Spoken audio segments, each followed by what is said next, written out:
this time, and he wants to meet you regarding ethics. I said, let's meet. The boy is a mechanical engineer from Visakhapatnam itself, did his M.Tech, and last time he appeared, he could not. This time he has appeared, and he is not sure how will be the result. And he said, I have a little bit of notes, you can look into it. He showed me his some maybe 10 papers, 10 pages, this side, that side, 10, 12 pages, not more than that. He has covered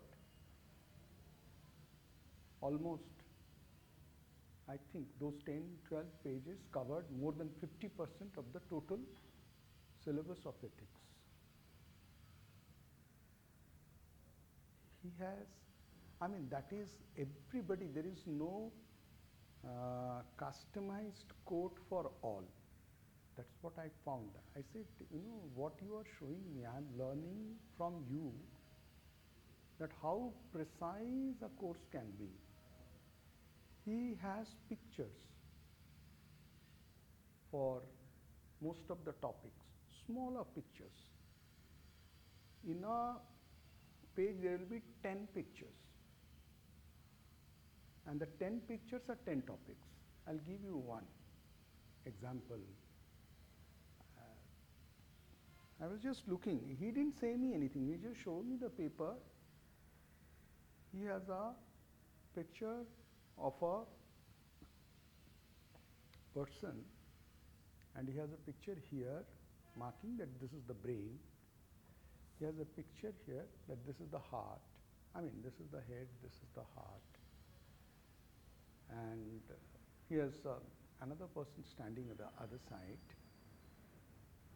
And he says, emotional intelligence is understanding your head and heart, his or her head and heart, understanding the situation. He has pictured some situations, something, and altogether is emotional intelligence. And he says, these are my exam tips, and the moment I see it, I understand emotional intelligence is an understanding of the emotion backed by logic in dealing with self-emotion, others' emotions, and the surrounding. And I was, wow, this is the engineering precision one can have. And I said, isko chala dena.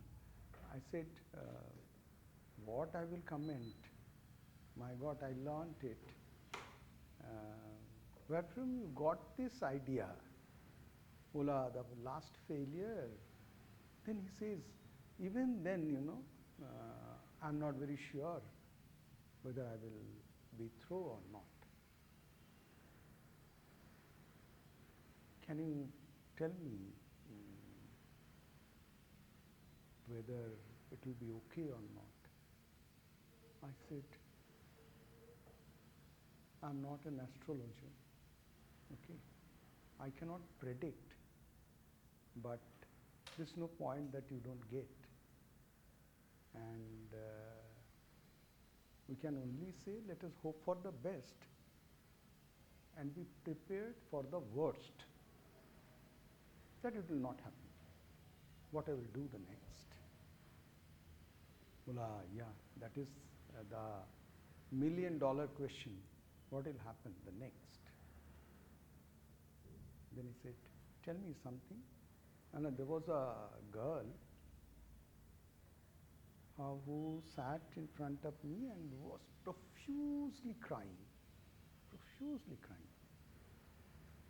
Then he said, You tell me, what do I do? I said, have an alternate. If not this, then that.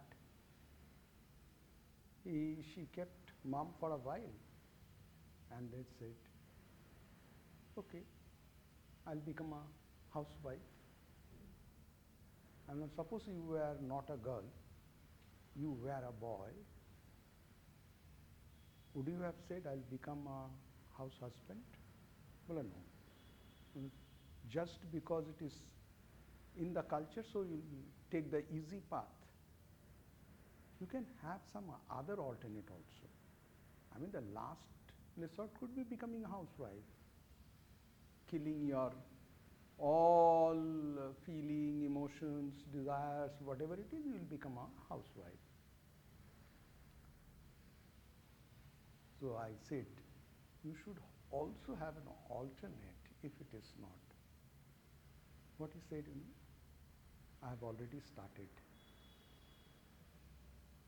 I have already started looking for the companies for job, anything that I get. Only thing is that I had 2 years break. That is the question being asked to me again and again.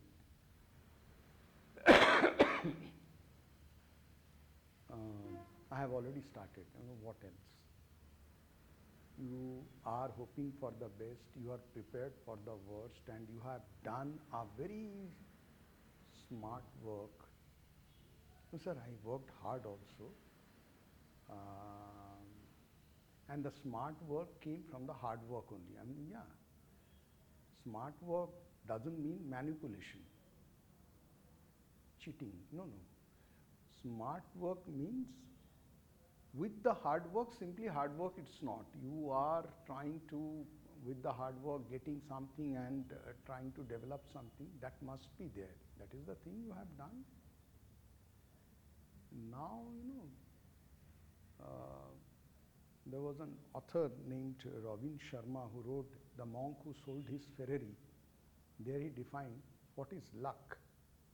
He says luck is your preparation to grab the opportunity and existence of the opportunity. When both coincide, you say the person was lucky. But no, the person's opportunity was lying and he has preparation to grab that opportunity. That was also there. He was not prepared and the opportunity can you grab it? You can't.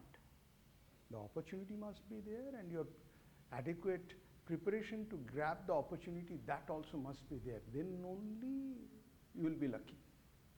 And you have prepared. If at all, suppose, let's say, last time he could not buy few marks. Had there been many posts more, instead of 700, had it been 1400, it would have been in. And that is the existence of opportunity. The structural things are, structural things are so skewed, the things go against you. Isn't it? So, not to be worried much. Hope for the best, be prepared for the worst, and after all, destiny is destiny. Na? You cannot control your destiny. What will happen tomorrow, who can say? Isn't it? The one which is not in my hand, I can't do anything. Okay, we'll start. Yesterday I was told that I said, as you wanted, I gave one day orientation class to make them as to what sociology covers. The chapter 1 on emergence of sociology, what it covers, a brief on it. Chapter 2, sociology as science. Chapter 3, some of the research methods. Research methods means survey methods. How do you extract data, be it numbers, be it narrations.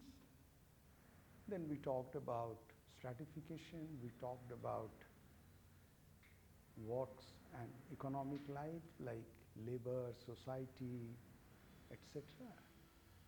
Then we talked of religion, then we talked of social relationship, marriage, family, etc.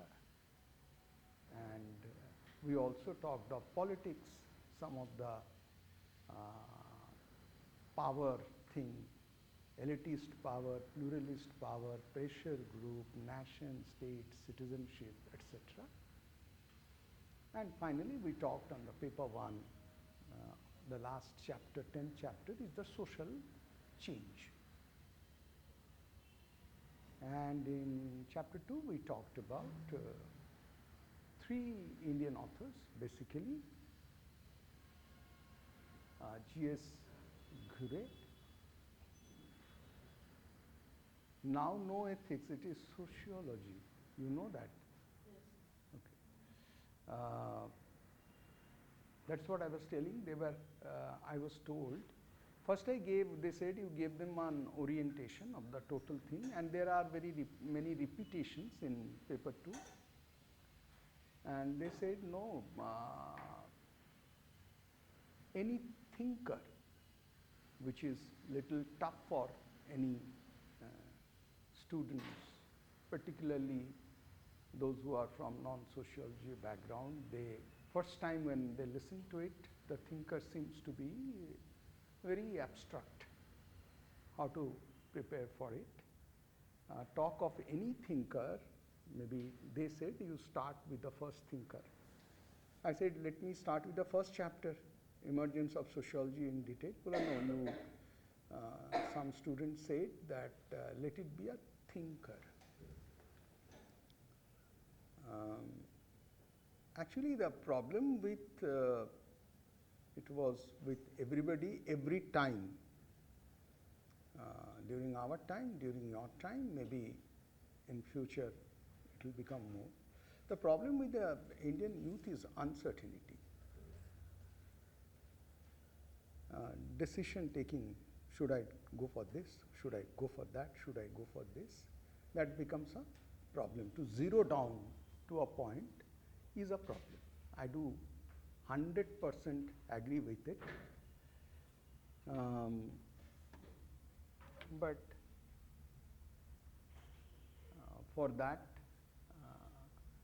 yesterday or day before yesterday, we were talking that had to have an element of faith, which is very difficult.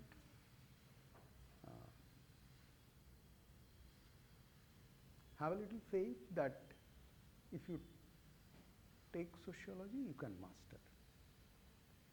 And with faith, when your knowledge will come, you will be strong. Without faith, it will be very difficult. If I don't believe in God, then I go for praying and nothing will happen. First, I have to believe that, oh, well, this idol has some mystical power. Then it may come, may not come. God knows. It's uncertain. Anyway, we'll start with this chapter, Karl Marx.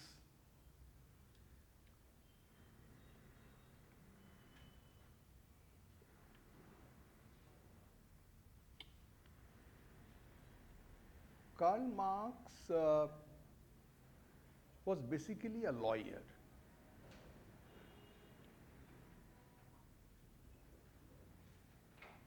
Karl Marx was basically a lawyer. He did his law from, then there was a country called Prussia. He was from Prussia. He did his law from University of Bonn. Then he did his PhD from University of Berlin. Then he went to Paris for his research work. There his writings were not appreciated by the French authority. There he met Frederick Engels. They became friends. And after that, Karl Marx was driven out of France, saying that you should not stay here. He was so revolutionary in his thinking That is it, you should not stay here, live this country. Like Socrates was asked, live this country. So he was asked, so Frederick Engels was a rich person. He said, come, we'll be in England, London. In London, it was a tough time for him. He was going around delivering talks, writing. In between he had done journalism. He was writing in the newspaper, all these things, and he wrote, whatever you get, he wrote half, and the rest half was Frederick Engels. And I said that day in the overview that his The Communist Manifesto is just a 30-page small document which is reigning over the world even today. Even today it is reigning over the whole world. The ideas that he had given in 1830, today it is 20, almost 30. 200 years down the road, the spirit of Karl Marx is hunting the whole world. A large group, they are against Karl Marx. For last so many years, so many decades, 2 centuries, but it is very difficult to be wiped out. You can scold Karl Marx, but his ideas don't go. He, in your course, whatever he talked, he has one called Historical Materialism.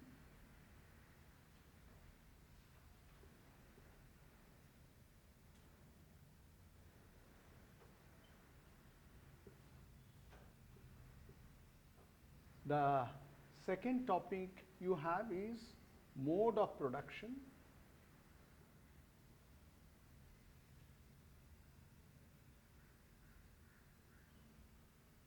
The third topic you have is alienation.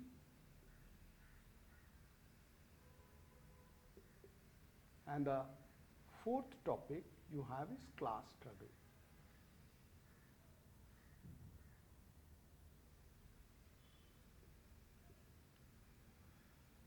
And for your easy answer writing, I try to give students a framework, any topic to that matter, be it Karl Marx, be it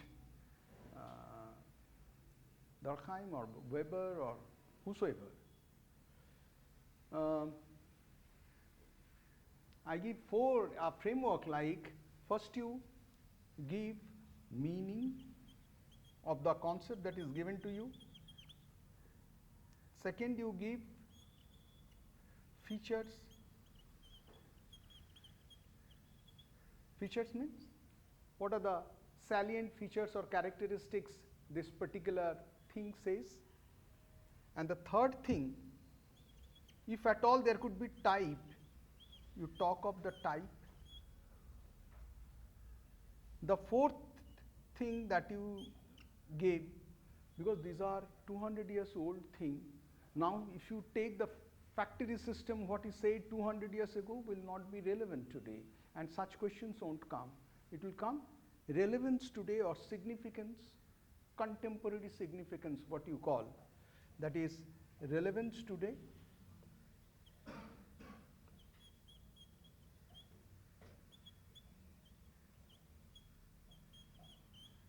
And fifth one is, if at all this concept has any limitations, and then of course you will give your conclusion based on the question asked. Always you may not have a type. Historical materialism as such will not have a type, but alienation will have a type, isn't it? So when there is a type, you can write type, you can give the features, you can give the contemporary significance, limitations, and and the conclusion. Now, we'll start with historical materialism.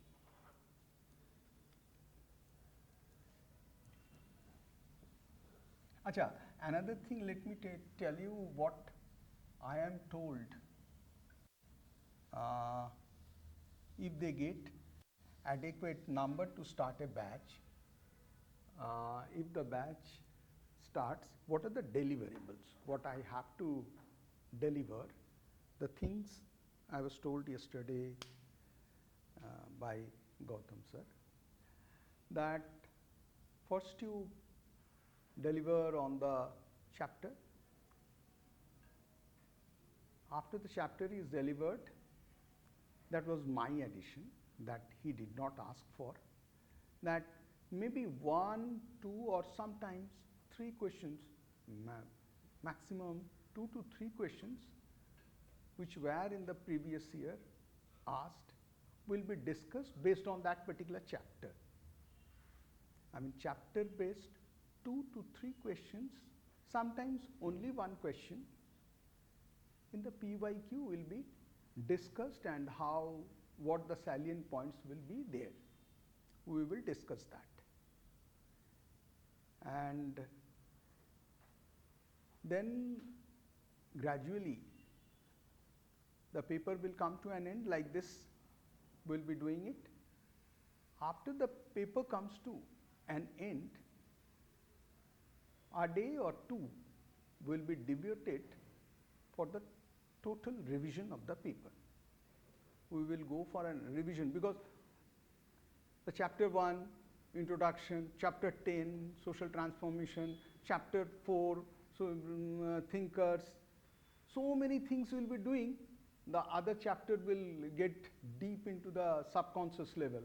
To bring that out, we will discuss again, very briefly, what are the things we discussed.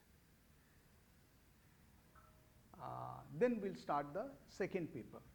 We will go accordingly. After end of every chapter, we will discuss about 1 or 2 or 3 PYQs, the salient points that need to be looked into it, and then again after the end of the paper we'll have a quick review. Second paper will be at the most a day, not more than that.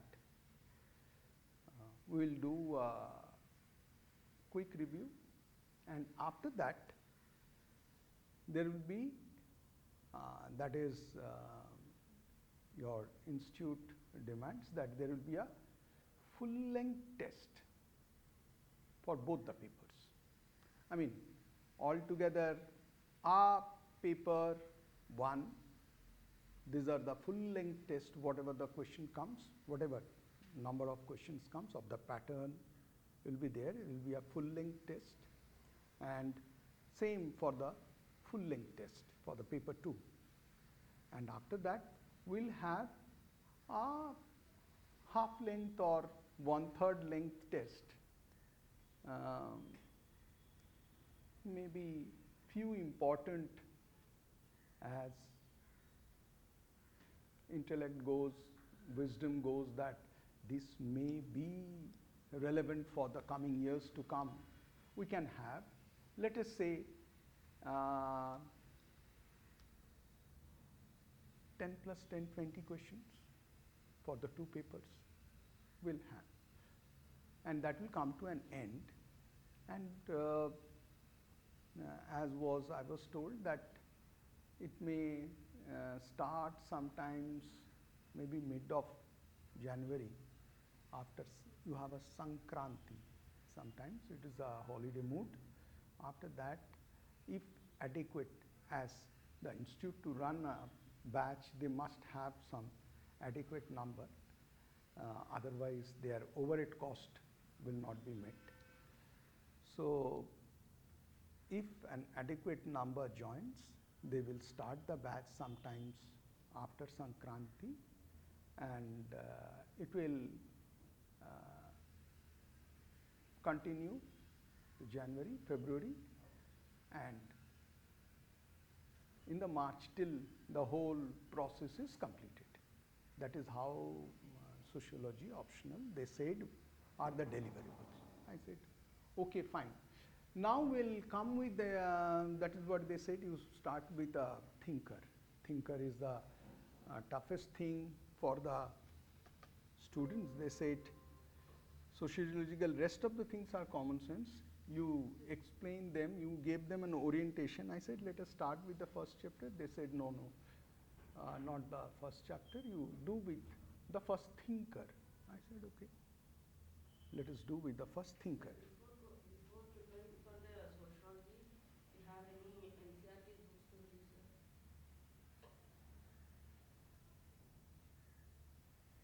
No. I face this question always. And politely I say no.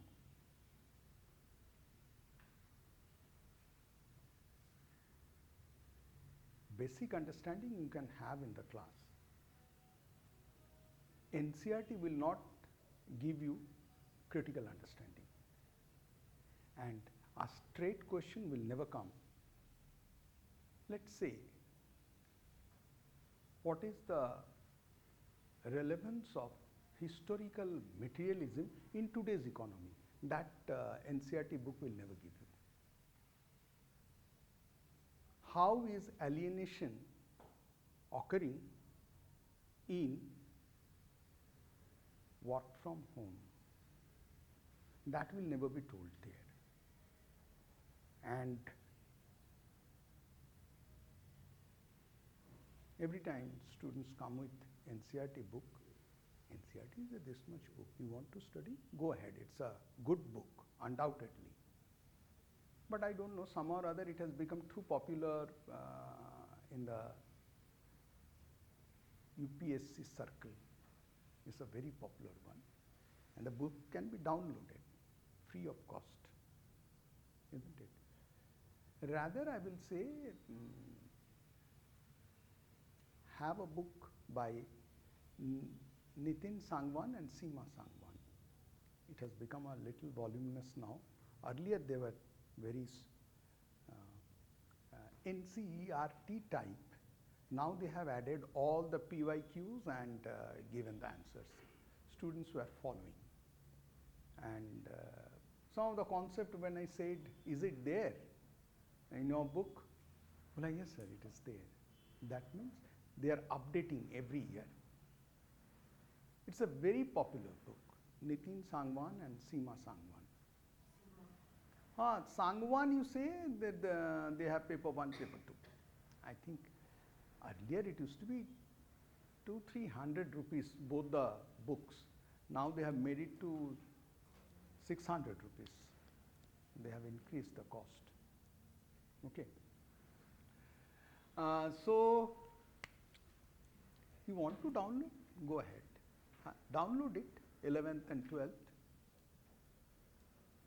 So the things they will talk about industrialization, I haven't followed them. Actually, when I looked into it, it had no contemporary relevance. Industry has gone from where to where today. Okay, so naturally, therefore, have those books, but preferably follow. That's the easiest book and encompasses many things. Good book. Like anybody asks me about ethics book, I say you follow Balaji.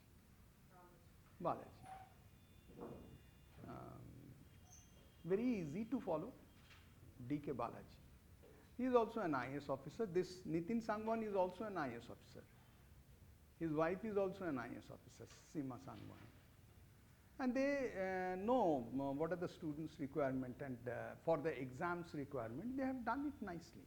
They have taken pains, they have put their things, and now somebody else must be doing for them. This PYQ update and other things must be doing.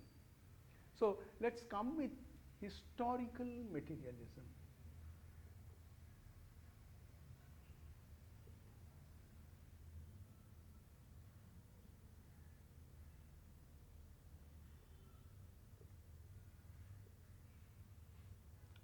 I mean, this concept itself will give you a meaning. Akarshika, what is materialism?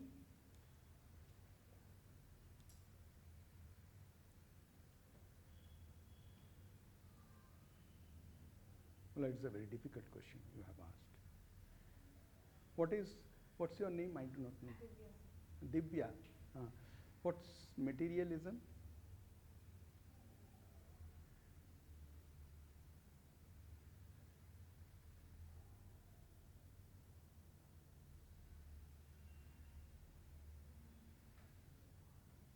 What is materialism? What is spiritualism? When you don't understand materialism, just try to understand the opposite of it. What is materialism? People mostly care about things, and gave less importance to other things. What are the other things? What are the other things? Idea, thinking, philosophy. These are what is called just opposite of materialism is spiritualism. Materialism, what you consume, isn't it? This is a consumption-oriented society today. How much you consume? Lavish bungalow, car, foreign trips. It all is consumption-oriented. So, and Karl Marx tried to observe the consumption question throughout the history. And he said, irrespective of the phase at which the society is, every stage is consumption oriented. And the stage of the society, every stage, is determined by consumption or economy. So, the meaning we will say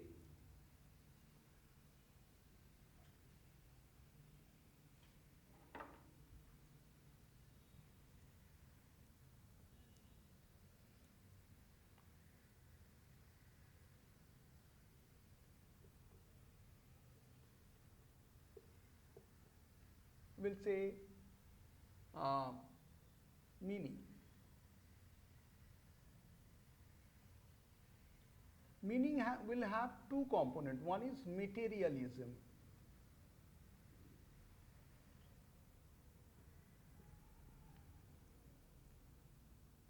What is this materialism? It says material conditions are the drivers of change.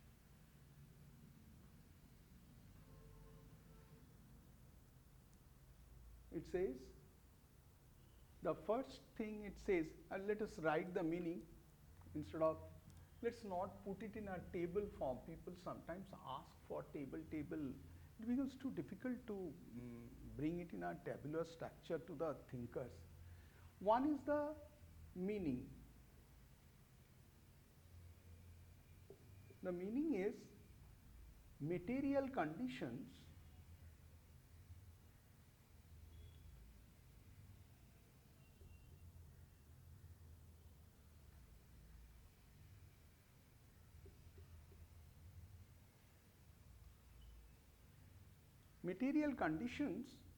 are the drivers of change.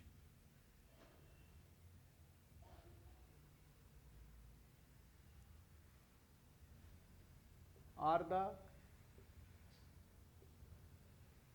drivers of change. Change like slavery to feudalism to industrialism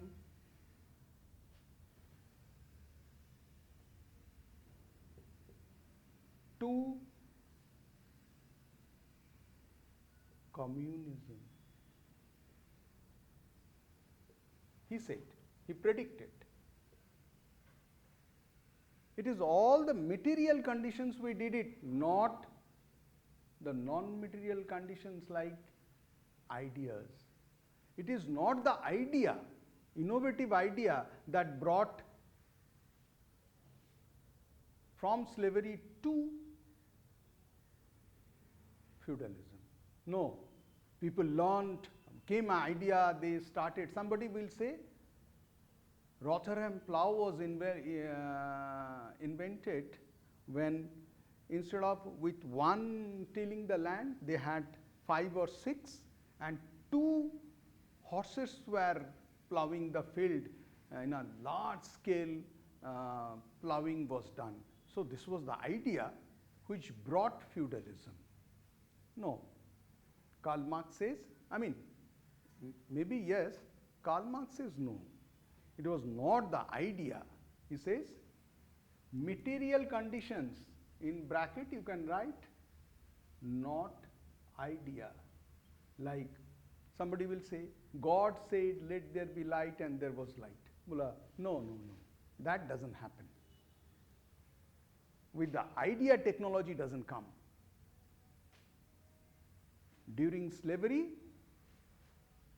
when slaves and masters were struggling, they were fighting, and ultimately they had to free the slaves. And they said, you go to the field and work, you are no more slaves. They were called at that point of time serf. S-E-R-F. Have you heard something like serfdom? Serf. They were called serf. Go and work in the field. It was very difficult to manage the slaves, so they said, you go and work with the field, and they were called serf. What is that serf? Serf were free from the masters, but they were attached to the land. What is attached to the land? If the master sells the land, the serf will be sold, he will belong to another master, but he will be attached to the land. Land he sells somebody else, he will be another master. He is not with the single masters through generations. I am a slave, my son is a slave, my grandson is a slave, and the master is the same. That doesn't happen. The land gets sold, this serf gets sold, and slavery to feudalism came. Again it went on with feudalism. Again these serfs, they said, again we are slaves, we are attached to the land, we are not going to obey it. There was again a struggle, and with the struggle between the landlords and the serfs, there came a revolution called French Revolution. And by that time came huge production. Technology changed the whole scenario, as a result of which industrialism or capitalism came. And from industrialism or capitalism, again the worker and the industrialists, they fought. Again fighting. And from that fighting, there will be a bloody revolution, violent revolution, and these workers will capture the total private property, and communism will be established. There was no idea operating in it. It was only the economy which dictated the thing. And And he says history, and this happens throughout the history.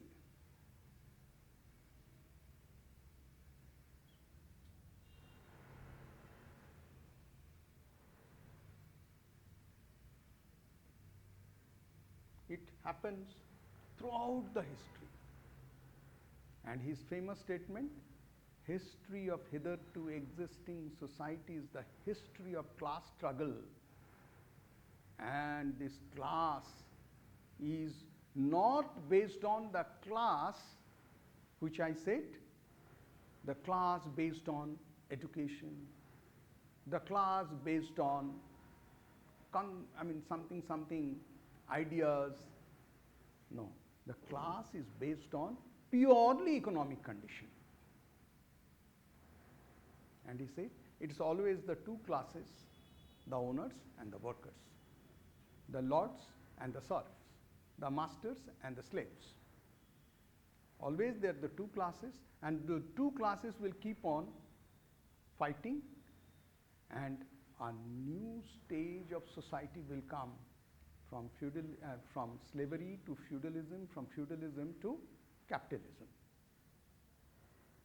And history is the witness that always the material conditions are the motors of change or the drivers of change. That is basically the meaning of historical materialism. So, what is the meaning of historical materialism? Material conditions and not ideas are the drivers of change. What is the change? From slavery to feudalism to industrialism. Communism was his dream, that one day communism will come. Up to talking this, he was very objective. When he was talking of communism, he was very subjective, his perception. He was taking the role of a social reformer, and he said, worker of the world, you unite, you have nothing to lose except the chains. So they will overthrow the capitalist regime, the workers,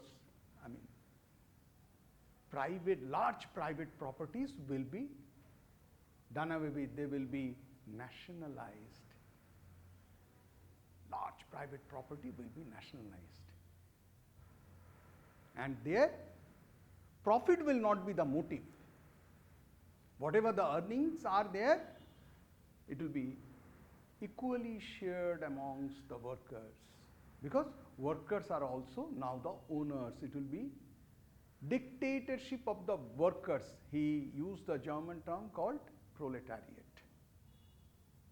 These proletariats will now run. Suppose 5 people are working, running a particular one, there will be no wage earners. It will be all the 5 are the masters, are the partners, and if 500 rupees is earned, it will be equally distributed amongst them according to the responsibility that they perform based on the merit. And there will be no large private property. Smaller cooperatives will be there. Smaller pieces of lands will be there. That's for the individual welfare. Now, the meaning is material conditions are the drivers of change. Material conditions and not ideas are the drivers of change. The change is from slavery to feudalism and it is throughout history is the historical materialism. Now, what are the features?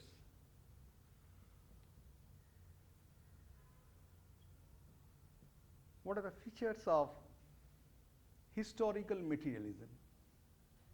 Number one, you saw the first feature is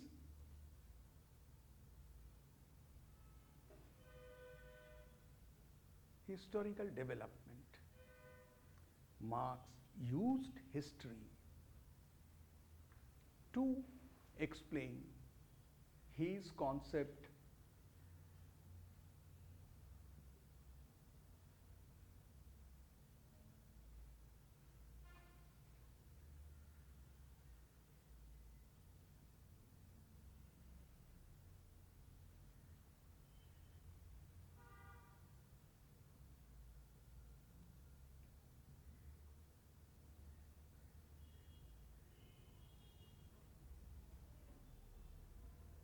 industrialism or capitalism.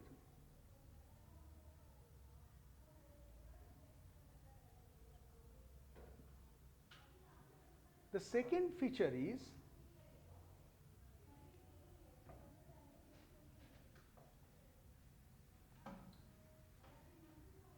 materialism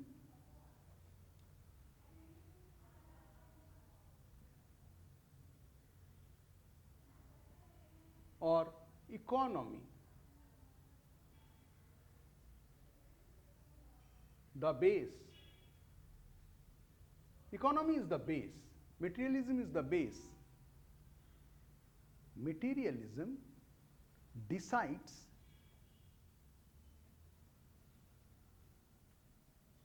let us write like this.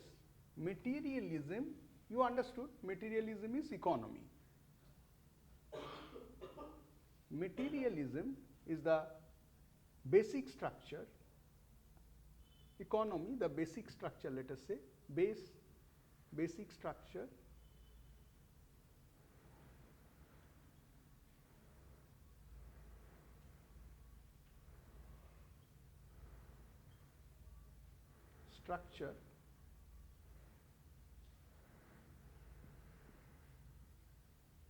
decides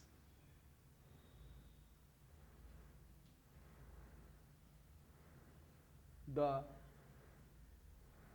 superstructure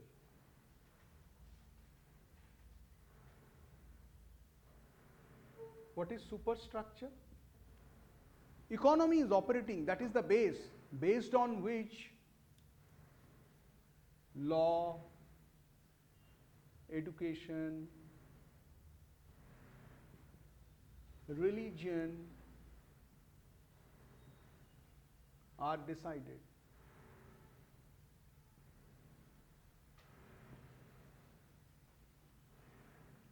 How it is?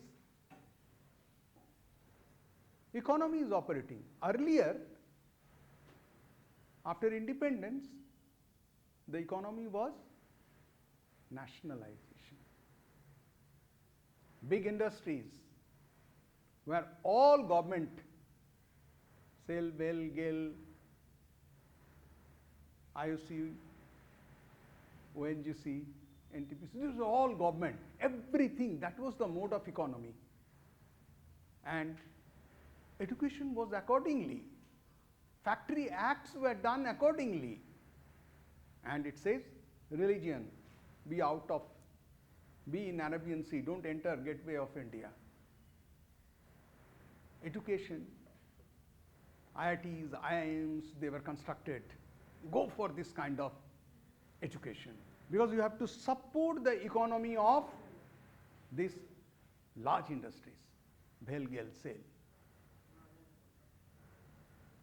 And religion had no place at that point of time. But in 1991, then came liberalization, privatization, globalization, and immediately the laws got changed in the parliament.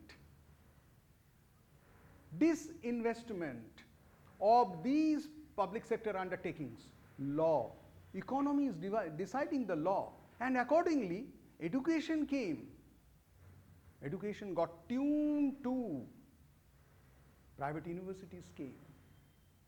Jindal University, Ashoka University, Amity University, Wipro Institute of Management, so many things, education came. And religion also started getting changed. Religion got privatized. Many cults came, they started building an empire because privatization was going on, religion became a something. Education, religion, these are the superstructure for maintenance of the basic structure, that is the economy. And Karl Marx during those days says these capitalists will run the thing through the base structure and will maintain the base structure through superstructure. The superstructure is law. Capitalists will frame a law to maintain their economic basic structure. Now, the third feature is the class conflict.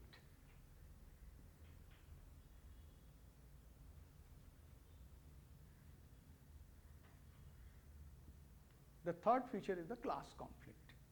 Every stage there will be a conflict between, there will be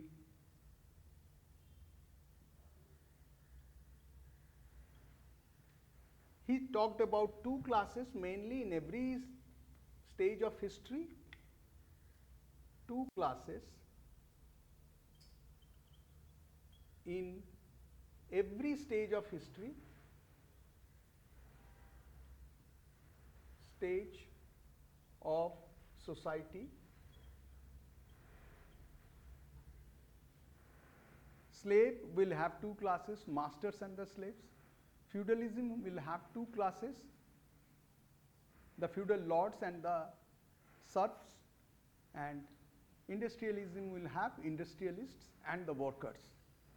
So, class conflict, two classes in every stages of society, and a conflict always between the two classes.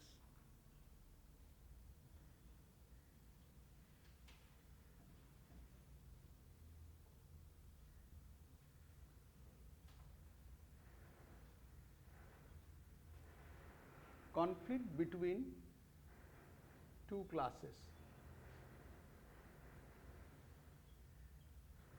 These are the three basic features of historical materialism. And he nicely said, between the two classes there will be the class will give a thesis that you are the lord, he is the serf. You are the master, he is this is the thesis. But antithesis will develop in a sense after the conflict, the slaves will say we don't accept it. An antithesis will develop when thesis and antithesis will be in conflict with each other. A synthesis will occur, that is from slavery to feudalism. That is a synthesis between the antithesis and thesis. Then over a period of time within that synthesis, there will be again two classes between the feudal lords and the serfs. They will be in conflict, thesis, antithesis, and another synthesis will come, that is industrialism. Even then industrialism will become a thesis, and within industrialism there will be an antithesis, that these workers are getting exploited, they will fight with each other, and ultimately a synthesis again will come, which is utopian in nature. He predicted, and to a great extent it also had happened, that communism will appear. Here he talked about thesis, antithesis,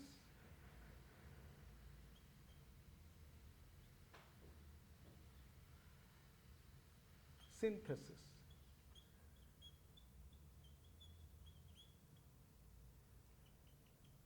And it will be continuously repeating. Akarshika, thesis, then antithesis, ladai. A new form will emerge, that is synthesis. And within synthesis, synthesis will become the main mode, new mode, and again there will be a conflict, antithesis. Again there will be a new synthesis. Okay. Now, the interesting part is relevance today.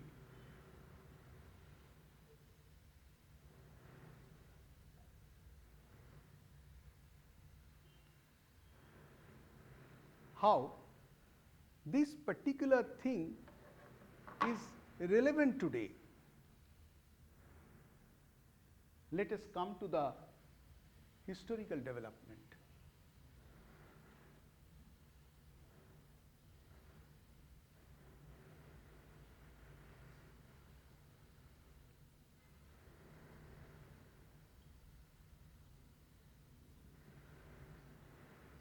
What was the mode earlier? The mode earlier was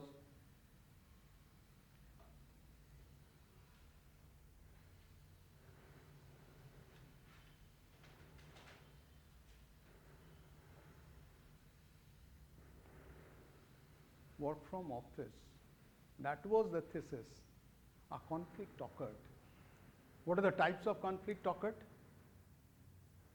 I mean, the bureaucratic structure, conflict with the boss, lack of space, not adequate transport, all together, business process getting outsourced, and people are given, you do this work and complete on a piece rate basis and give us. Work from office to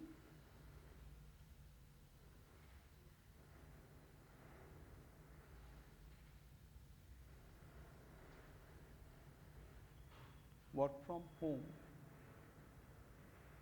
Earlier it was the main, I never could think of that I will not go to office and sitting at home with the laptop. There was no laptop as such, no computer as such. I can't think of, without going to the office, I can have access to everything. No, I'll have to go, I'll have to sit with my boss, I'll have to sit with my data entry operator, my research analyst, my stenographer, Datta Babu, all together. Then we used to work. All on a sudden things started changing. Work from home to work from office. I mean, work for office to work from home.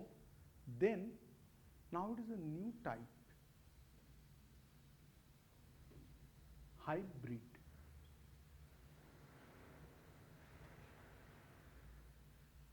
अरे यार क्या है?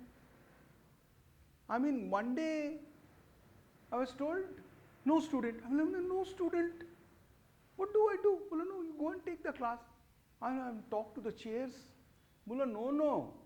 Online there are 74 students. Online 74. What do I do? How do I know? I don't have a smiling face or somebody criticizing me. Something should be there.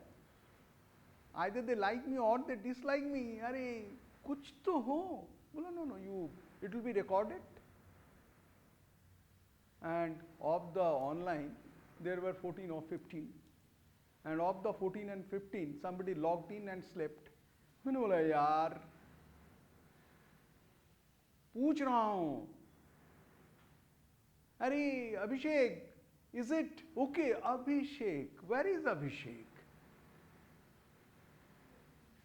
I mean, it's a hybrid mode. Thesis, antithesis, and then synthesis. What's your name? Your name? Huh? Amina. Amina, will you find this in NCERT, this kind of a thing? No. And the questions will not come 1830s factory system. I will discuss also our PYQ that will make it very clear. The number one is the historical development we are getting from work from office to work from home, then to something business process outsourcing, everything economic, 100%. It's not spiritual. It's all economic that is happening and the changes are occurring. And this economy is deciding the law how to work from home needs to be regulated, hybrid mode is to be regulated, privacy is to be maintained, laws are being formulated, and education is being imparted. What are the education being imparted in the school level, you know now? Blockchain. The new education policy says the latest system should be taught at the school level, blockchain,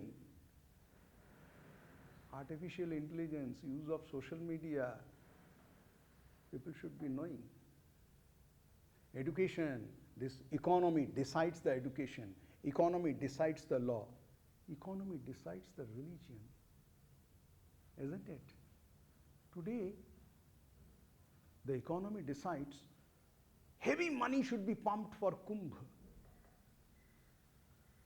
Huge money is being pumped for Kumbh Mela. To a maybe true or false 120 crores dip. Is that so easy that without the state patronage it all happened? It's all economy decided. It's all the religion is decided by the economy, the mode of religion that is going to operate. Economy decides. And that's why the relevance of that old man 200 years ago, what he had observed, had a long-term vision, is very relevant today. Now, the second one, I did not write here. The second one is economy, the basic structure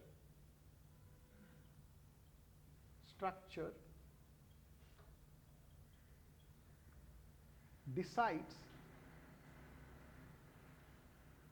the superstructure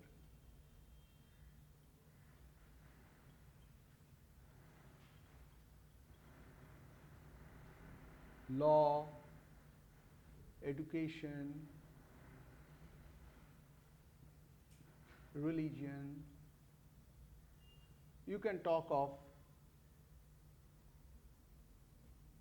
religious patronage,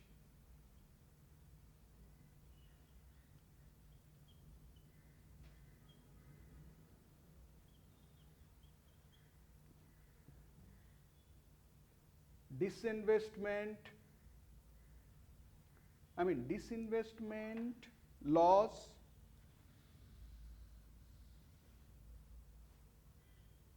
example, laws related to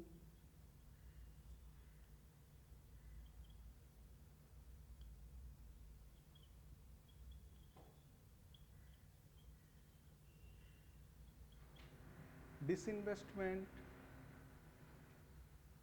education like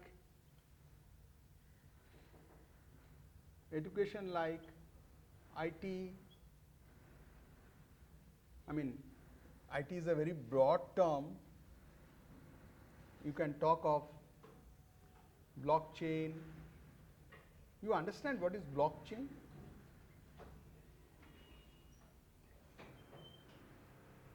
You understand what is blockchain? You understand what is blockchain?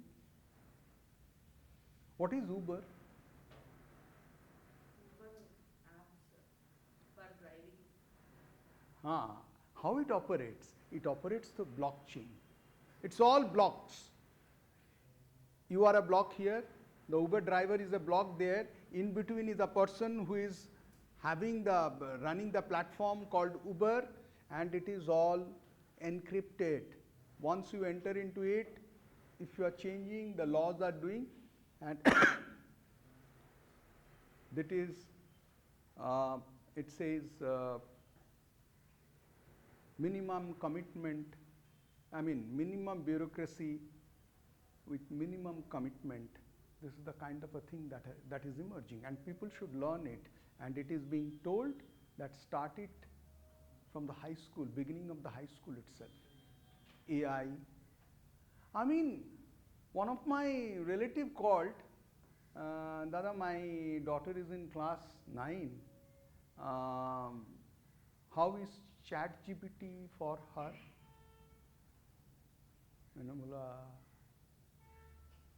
Your mother is educated, she is suffering from, my mother is using ChatGPT and she has purchased Xylodal D8 for her urine infection. Wow, ChatGPT.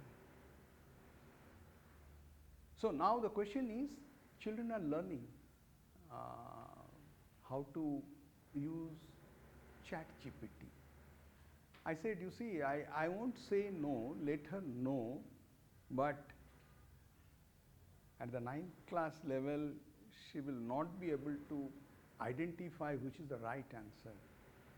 After you identify the right answer, what ChatGPT or Perplexity or Copilot or Gemini, whosoever, then only will be. And she doesn't know what is the deep search. She doesn't know how to juxtapose. She doesn't know which one is right, which one is wrong. Only thing is that see to it she is not diverted. The 9th class level, it will be little. Let her first understand what is the algorithm of ChatGPT. How do they operate? That needs to be understood. He is giving something and you are accepting. ऐसा तो होना नहीं चाहिए ना. You must know what is the logic, how it has brought. It's only summarizing from different sources. And he gives, this is the source which had given this. If you go for a deep search, he will say, this is the content which we summarized and we are giving you and putting you in this form. Is it acceptable? If it is wrong, leave it.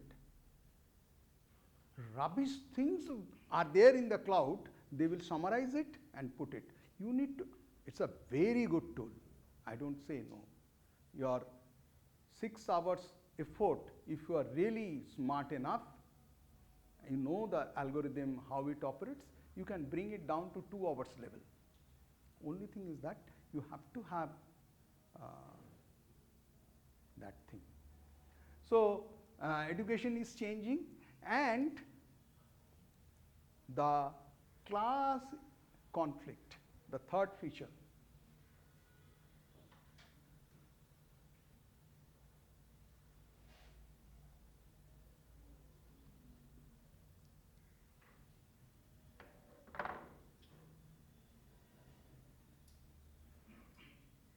The class conflict is, you can see that you have gig workers,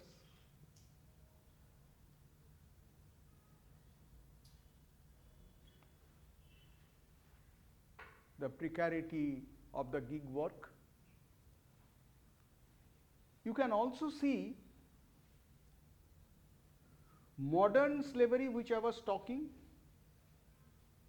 They are not written agreement, but somebody is paying your debt bondage, freeing you and keeping you in captivity. You are not able to mix up with the mainstream society till the whole work is completed. And it is not only prevailing in India, it is also prevailing in Europe. Europe, during post-harvest season, will bring the laborers. Yeah.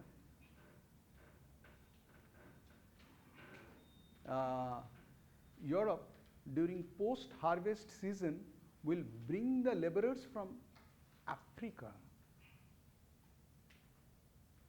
and make them to go for harvest. And once the harvest, till the harvest is not done, they will keep the passport with them. And after the harvest is done, they will be sent back to Africa again. The people who are going to Saudi, once they land up there, their passport is taken out. And our plumber was telling, sir, he is a Oriya fellow, most of the plumbers are Oriyas, you know. He says, it was a great hope, maybe some 8-9 years ago, he had been to Saudi as a plumber. He said, the moment I reached there, my passport was taken out. I was staying in a ghetto kind of a thing, where in a line, there will be, in the 2 corners, there will be 2 toilets. And there will be, every floor will, some 10 people will be there. You get up early in the morning, by 8 o'clock the bus will leave for the site. Everybody should get up early in the morning, take a bath, katakat, katakat, katakat. Then they will be in the bus will leave. And if you are missing the bus, that day is marked as absent. And after that, bola, whole day we will work. And after returning back, we'll have to cook. Cooking, by the time we start cook and finish and then eat, it will be 10:30 or 11. Again you get up in the morning, no socialization, no friends, nothing. Simply our life like a machine, going on, going on, going on. And that is the nature of, he said, ultimately when I asked for my passport, please, I'll return back. Mulana, complete the task. Till that construction is over, you will have to work. It's a kind of a modern slavery. Still it is there. We have tractor capitalists, those feudal lords and serfs.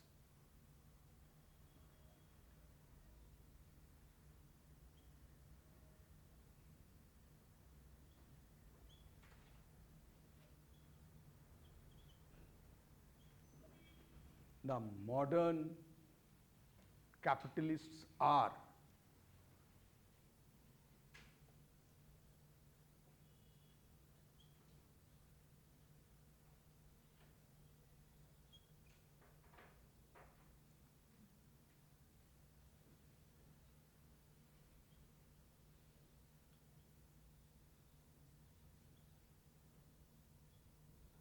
these are the modern capitalists.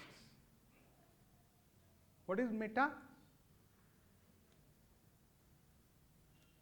Meta, which company? Facebook. What is X? Twitter. These are the modern capitalists. Are they not? Bigger capitalists than Ambani, Shambani, whosoever are. These are the modern capitalists. And do you think there is no exploitation? Of course. What is this gig work? What is this piece rate work? What is this work from home? Piece rate, you are working, taking the work back at home and doing. Whole day you are into that. So, that is the relevance of Karl Marx today. Historical development is work from office to work from home, then to hybrid form, the changes are occurring. Then economy, the basic structure decides the superstructure, the economy decides your religion, economy decides your education, the economy decides your laws. Then you have class conflicts in this Google, Meta, everyday layoff. Thousands of workers is being laid off. Finish. And then the final thing that you need to talk of is the limitation of this historical materialism. What is the biggest movement? He was monocausal. Monocausal means, mono means single, causal means cause. He was talking of only one cause, that is economy. Economy decides everything. Are boss, revolution to occur, there are political factors, there are cultural factors, there are psychological factors, there are historical factors. Karl Marx says it is only which decides the conflict between the two classes, the owners and the workers. Be it in the slavery, be it in the feudalism, be it in the capitalism, wherever. And he predicted the bloody revolution in the industrial revolution will be the final one where large private properties will be abolished once for all and they will be all nationalized. Smaller private properties will be allowed for individual welfare. And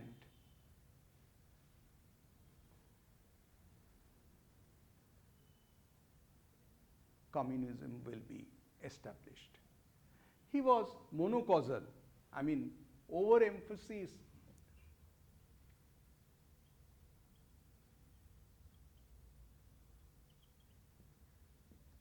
on economy. Economy is the total determinant, he said. He reduced all the classes into two.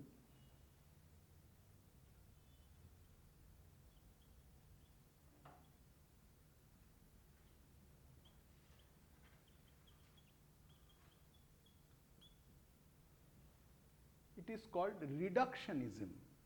I am not writing it. If you want, you can write reductionism, monocausal reductionism. He reduced all the classes into two.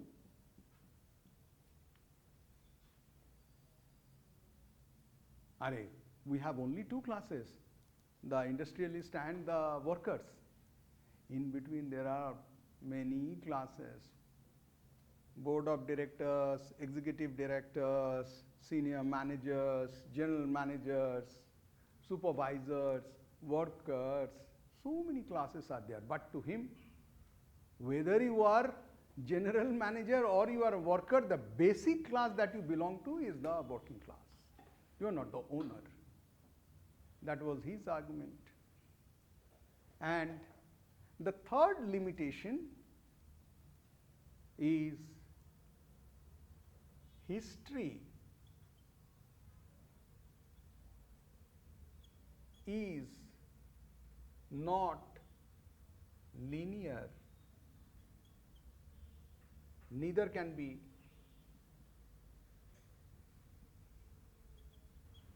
predicted.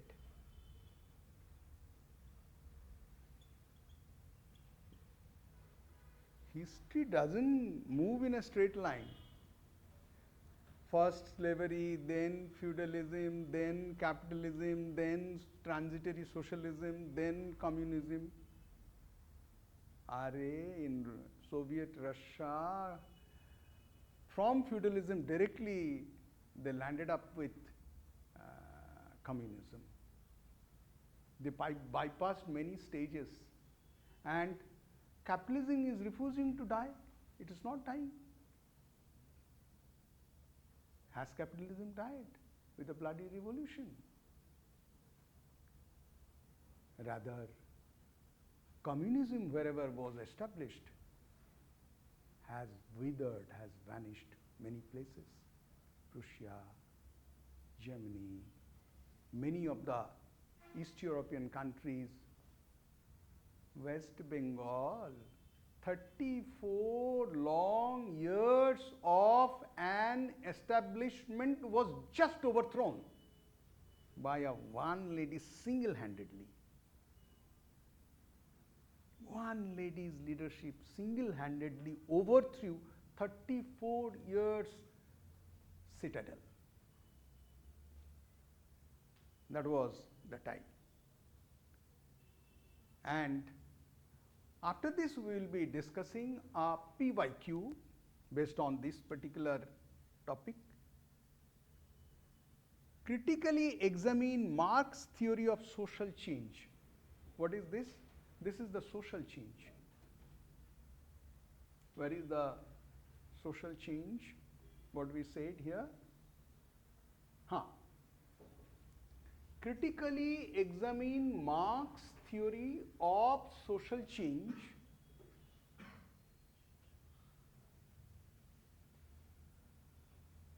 Its understanding in contemporary Indian society.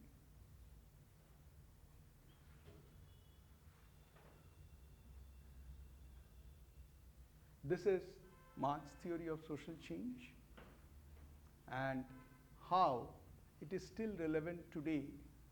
But there are certain limitations, that it is monocausal, it is reductionist approach, and history doesn't follow in a linear or straight line direction. The PYQ was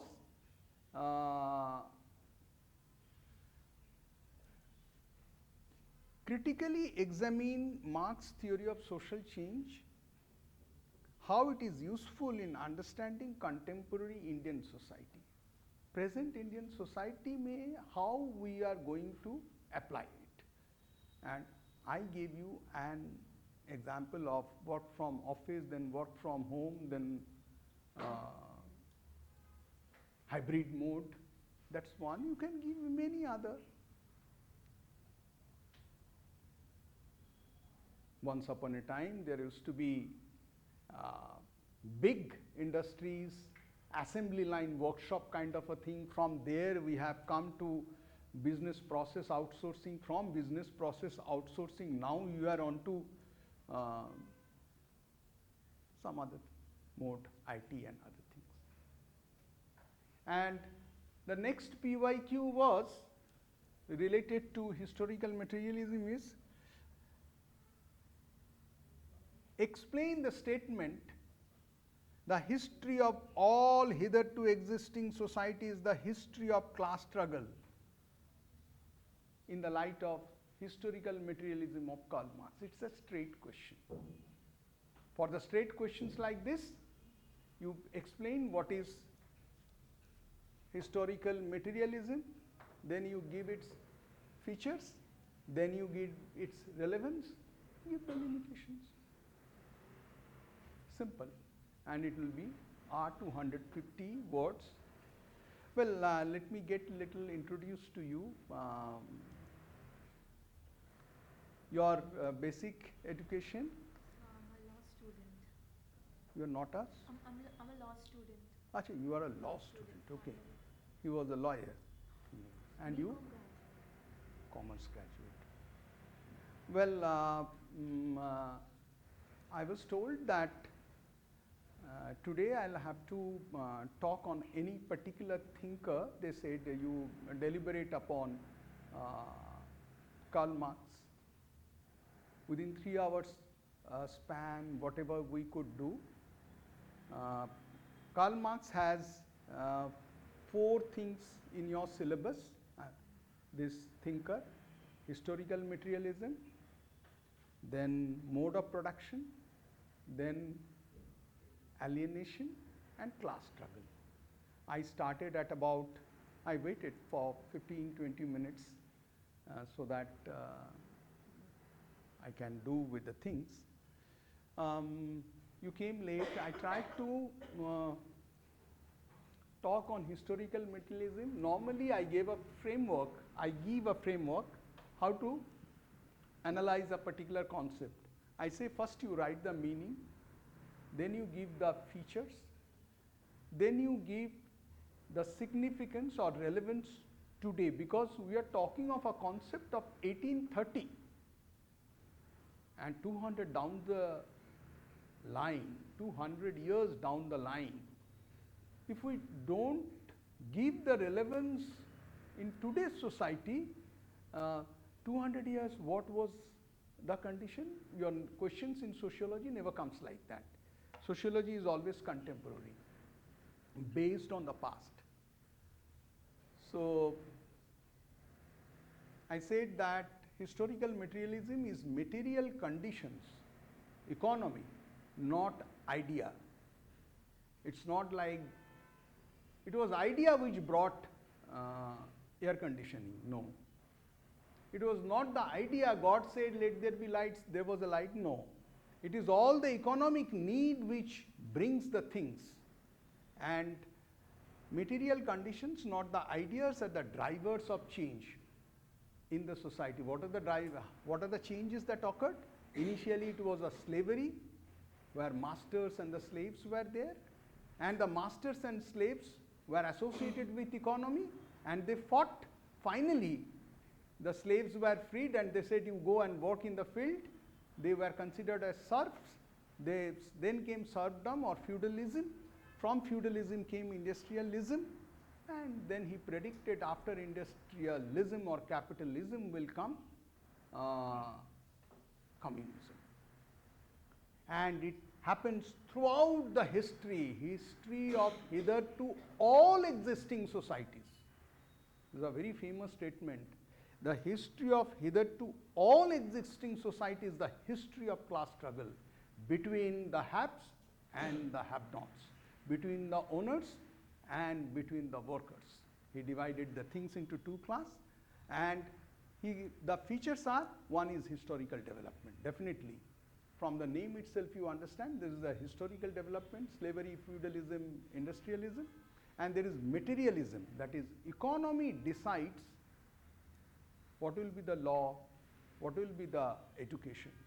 When initially it was a large scale industries, when India got independence, was Bale, Gale, SAIL, NTPC, ONGC, IOC, etc., etc. During those days IITs were created. During those days IIMs were created, and to support that laws were created. Laws were created, education system was created, religion was taken, be at the dur raho, don't enter into this. But then class conflict, historical development, then materialism. Economy decides, economy, the basic structure decided the superstructure, law, religion, education, and then we talked of class conflict. Two classes, every stage, slavery, masters and slave, feudalism, feudal lords and the serfs, industrialism, owners and the workers. Relevance today, his concept which he had given 200 years ago is also relevant, because we are changing. Once upon a time we worked from office. During our days, when I joined, it was work from office. Every day I have to rush in the morning. We are awake. Saturday, Saturday, we were crazy for a Saturday. But today it's something like that. No Saturday, Saturday. Everybody is. So work from office, then work from home. Now it is a hybrid mode. Sometimes I'll have to, it never happened so with me. And no, I'm talking to the chairs. There's no student. They said the students are there in the, you keep on talking. Yeah, this is boring. This is a hybrid mode. Sometimes students will be there. And today the economy decides that the emphasis is more on IT. Everybody is learning AI, everybody is going for computer engineering, everybody is doing something and they're getting job. Nobody would like to study history, sociology, political science, anthropology. Nobody will study. Okay, they will take an optional because it's the easier one, but after this, will you get a job? Nobody will go for this, because the economy decides what kind of job you are going to get. And religion is getting importance. In the today's economy, it's a temple economy, it's a Kumbha economy, it's a Ayodhya economy. International airports are being constructed for that. Years are, God knows, anything. Then comes the class conflict based on these features. We have gig workers, we have modern slavery, we have, and you came with that when I was talking this. So these are the limitations, and we talked about, Hare, you're not reminding me anything? No, she reminds me for a break. Sign language mein, how do you say? The students when they are asking for a break. Let's have a 5 minutes break quickly. After historical materialism, we will talk about, or today's time is short, we'll go for mode of production. Arey, hi, Tamudu.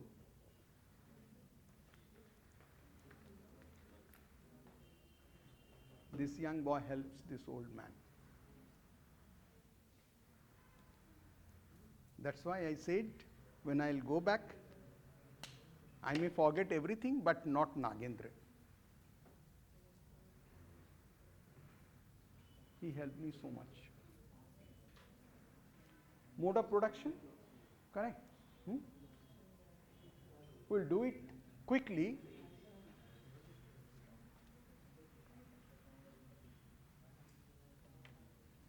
In a layman's term, what is mode of production? What do you understand by mode of production? Amina, what is mode of production? Produce the products. Huh? Produce the products in a mechanical way or Huh. manual way. हाँ हाँ nice.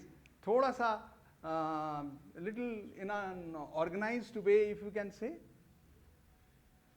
I'll give you the meaning of mode of production.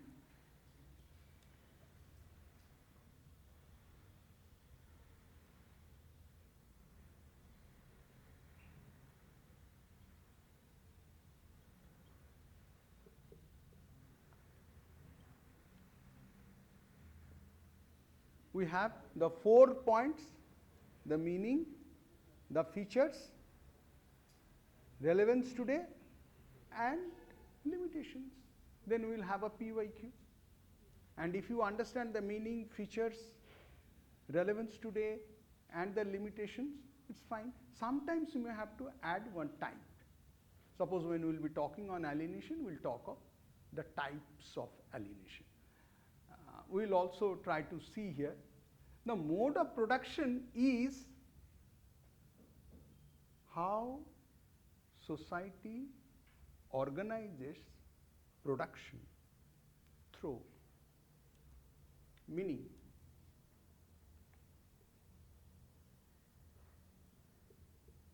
how society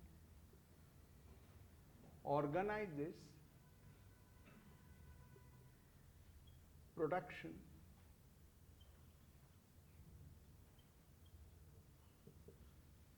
she said mechanically or manually or online. That's the mode of production, how it organizes, how society organizes production through owning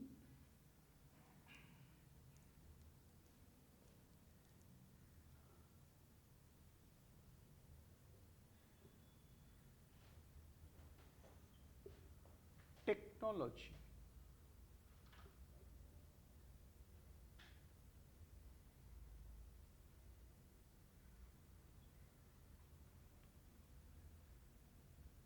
Technology. I'll write it later on just to see to it.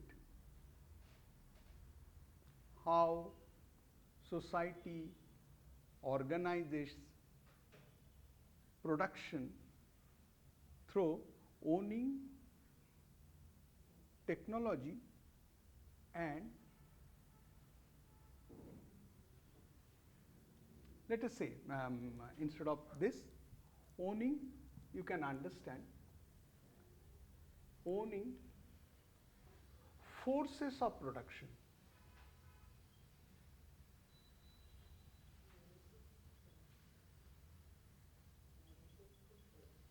That is forces of production. Technology is the force of production.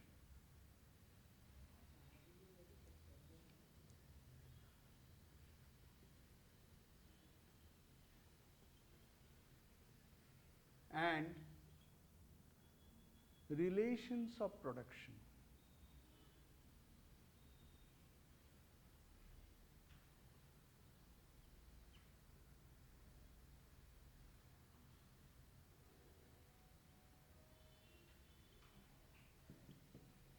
Who owns technology?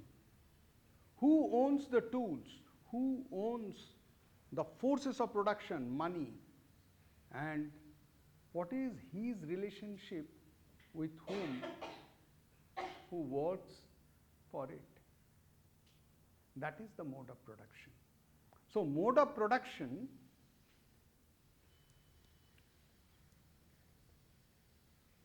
Now I will do this, you will all understand very happy.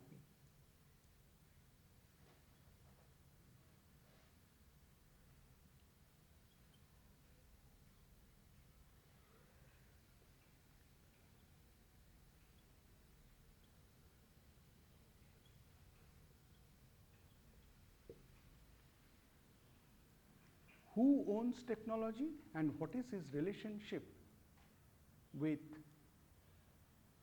the workers? He said there are two classes, owners and the workers. Now, who are the owners and what is its relationship with the workers? Who owns money, land, labor, capital, technology, everything, and how is his relationship with the people who are involved with him in the production process? And that is how he doesn't do haphazardly. The work is never done haphazardly. Work is done through specialization and division of labor. And this division of labor is organized way, haphazard way में नहीं होता है. And this organization of the work or the division of labor, who does what, at what point of time, what is his status, what is his salary, who is the owner, who is the worker, everything is done in a very organized way. So the mode of production is forces of production, that is the land, labor, capital, technology, mechanical or electrical or IT based or whatever, who owns it and who are working in it, and what is the relationship between this the owner and the worker. So mode of production is basically forces of production, which is nothing but land, labor, capital,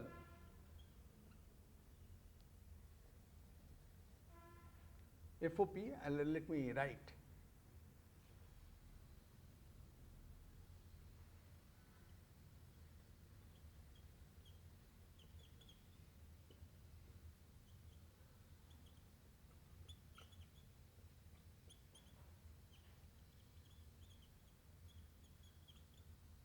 And ROP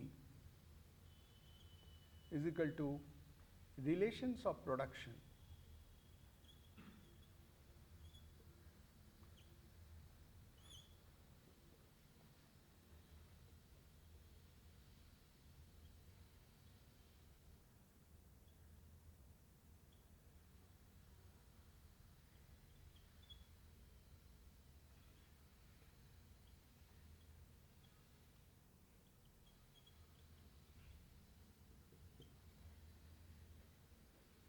that altogether works called mode of production.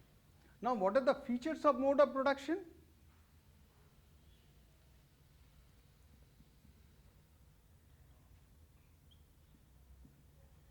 Number one feature is interdependence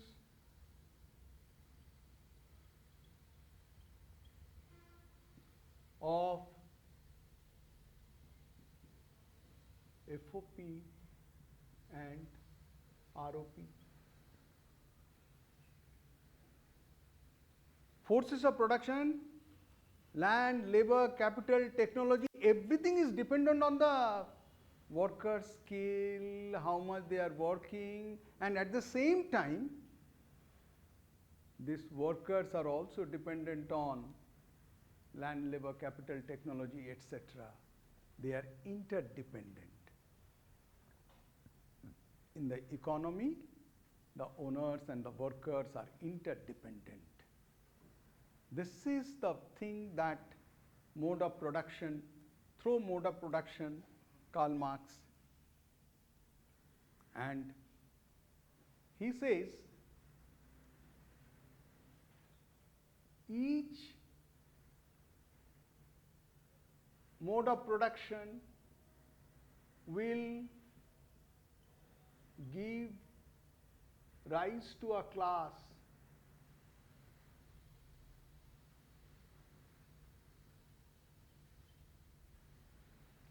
feudal, slave. He says three modes of production: slaves, feudal, capital or industrial.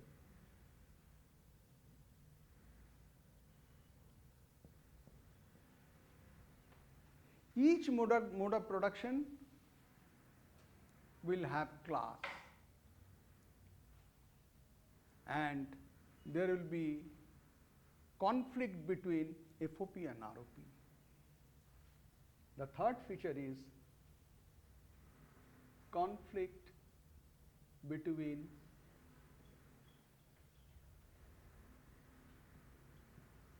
FOP and ROP.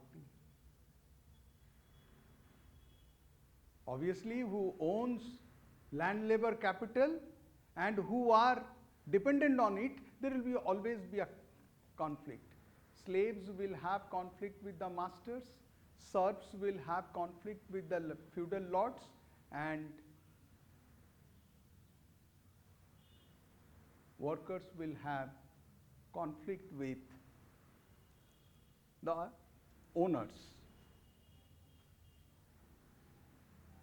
Now, we'll come to relevance today.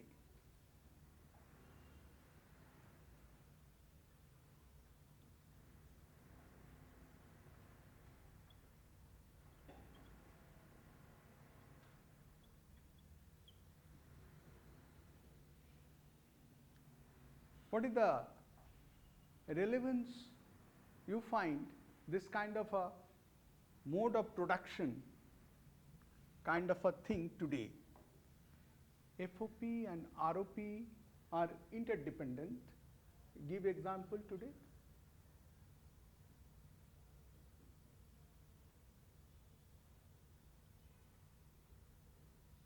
It's a single word.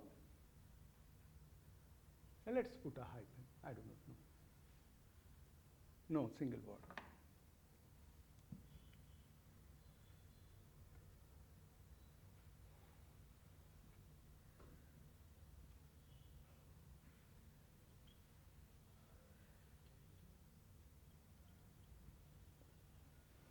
How FOP and ROP are interdependent.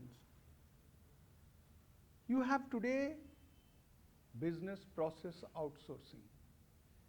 You have today e-commerce.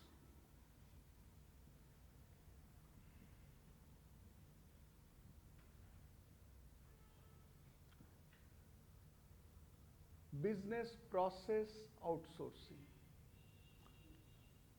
You understand? Akarshika? Business process outsourcing. The businesses are outsourced, given to somebody else. You do it. We are not going to do it. For example, how? Give an example. Call centers. More. HR departments. Yeah, given to the agency. Yeah, correct. What else? I'll tell you. When we were booking train tickets, we used to go to the counter and there will be lots of booking clerks. Lots of booking clerks, all my friends after graduation. They appeared for railway recruitment service and they got into, and they are booking clerks.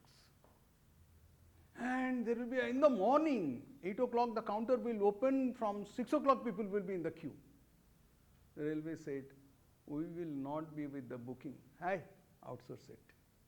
Give it to IRCTC. Gone. All booking clerks gone.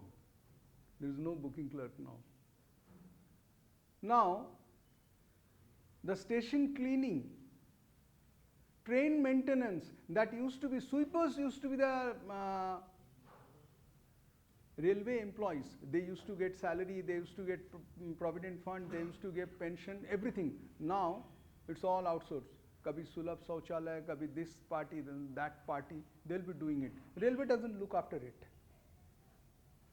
NTPC has to have for such a large number of employees, they had to have canteens, and the canteen staff, manager, workers, something, one day it decided it will be outsourced. It called Indian Coffee Houses, you manage it. And now, no catering manager, no cook, no hamal, no nothing, nothing. Everything is managed by Indian Coffee House. NTPC used to have lots of forests because they emit carbon. They have to go for carbon sequestration. So lots of forests to be maintained, lots of, horticulture or something, what you call this agriculture specialist used to be there.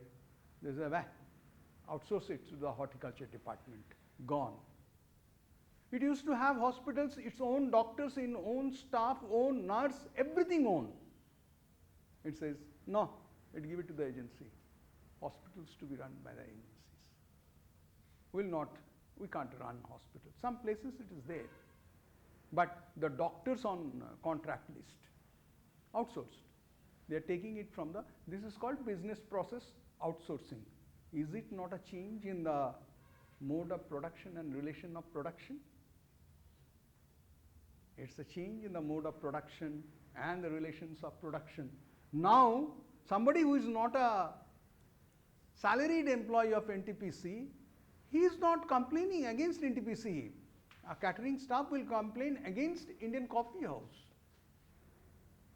The person who is looking after the forest will not complain against NTPC, it will go and complain against the horticulture agency. Right? So, the mode of production and the relations of productions are interdependent.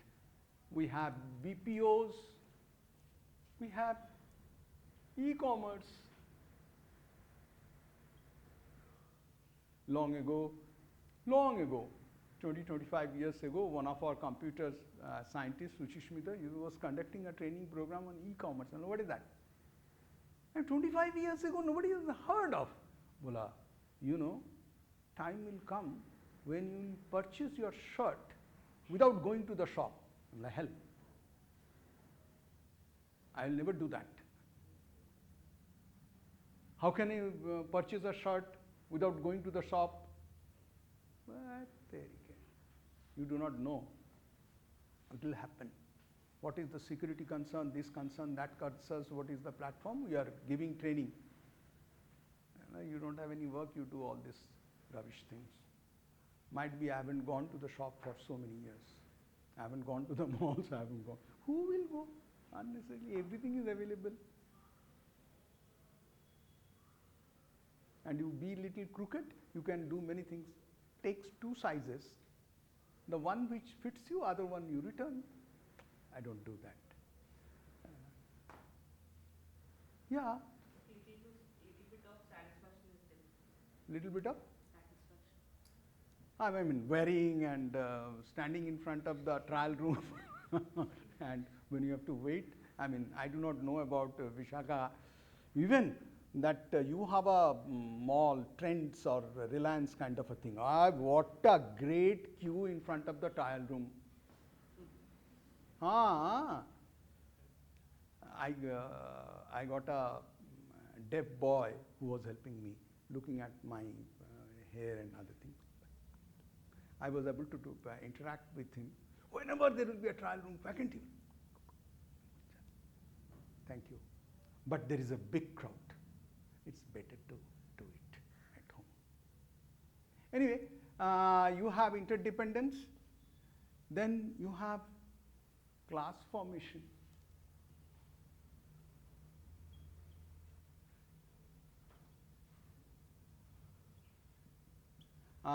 You people were not there. We was in the social issues. We were talking of some of the new features of upper class, new features of middle class, new features of new middle class. We talked of, and we also talked of working class and underclass.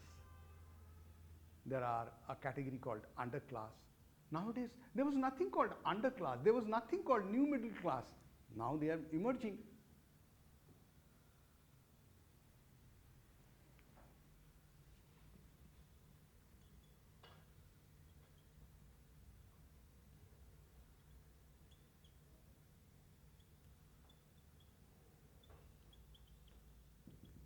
class formations are there with the modes of production. Underclass was not there, at least.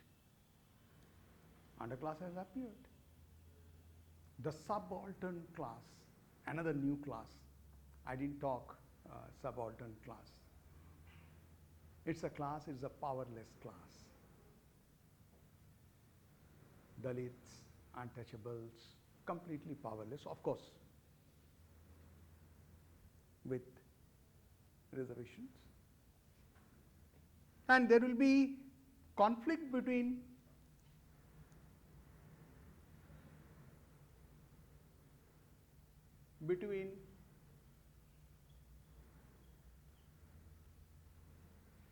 FOP, ROP,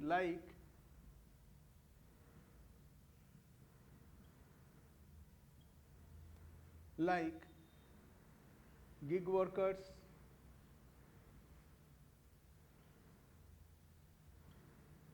those who are from work from home, they are in conflict. Not that they are not in conflict. Only thing is it's not visible.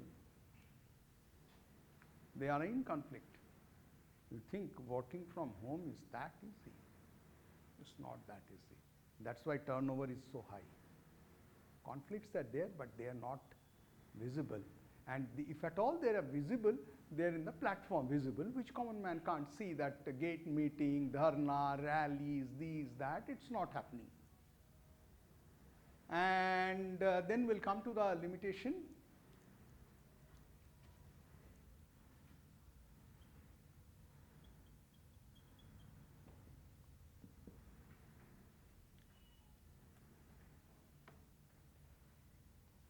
Many modes of production coexist simultaneously.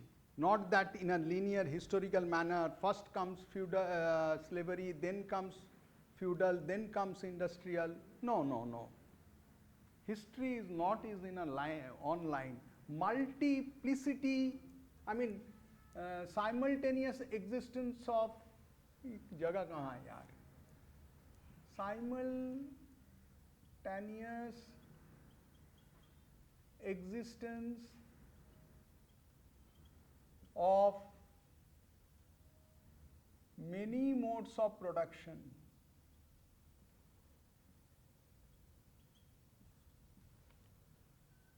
We said the modern slavery, we said tractor capitalists, we said the Googles are Meta, Microsoft, Twitter, Facebook, factory mode, that's also existing. All are existing together. It's not in a linear direction. And predictive failure. He predicted the ultimate mode of production is the dictatorship of the proletariat, when all the large properties will be abolished, only smaller individual properties will be there for the individual welfare. That didn't happen. It's a predictive failure of Karl Marx. That's why in sociology, though I always write the way out, but it is the most sensitive part, saying that if you do this, this will happen, the tougher one.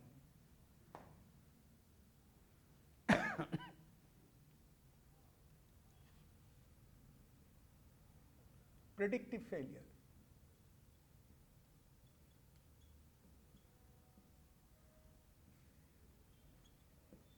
What is predictive failure? Karl Marx wanted to say that one day communism will be established and there will be no difference between two classes. It will be a dictatorship of the proletariat. Communism will be established, no inequality. Everybody will get as per their, everybody will be happy. That never happened. Because he said it's the economy is the determinants of happiness. No. Economy is not the, he was monocausal. That's not the case. It was a predictive failure. And the third one, capitalism is more welfare oriented today.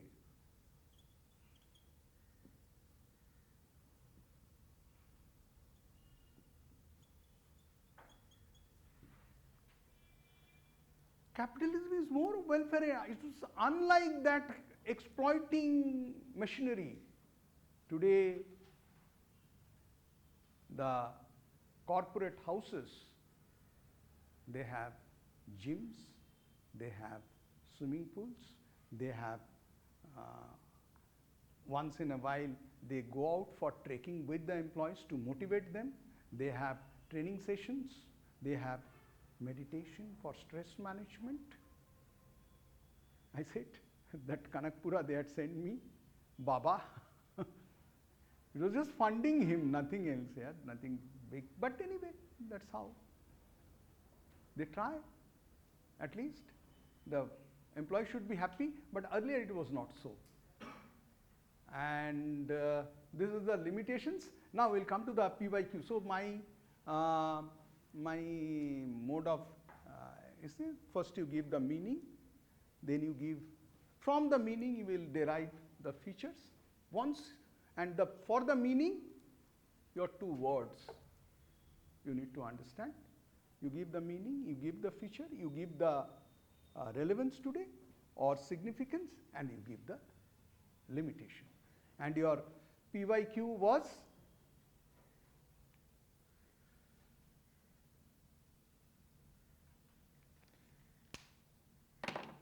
examine Karl Marx's concept of mode of production, how far it is useful in analyzing the social change in India. This portion, what are the social changes? Mode of production, he said, it is the ownership of forces of production and the relationship in the organization of production, and there is a dependence between forces of production and relationship of production. We gave, then the present context is a business process outsourcing. In the present context, it is e-commerce, etc.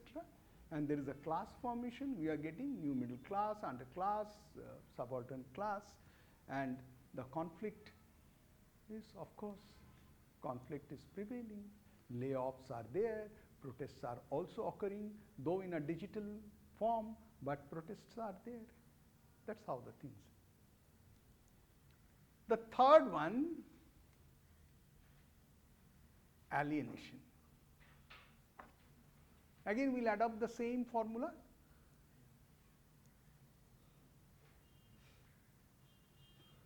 Divya says, I am also for. You know,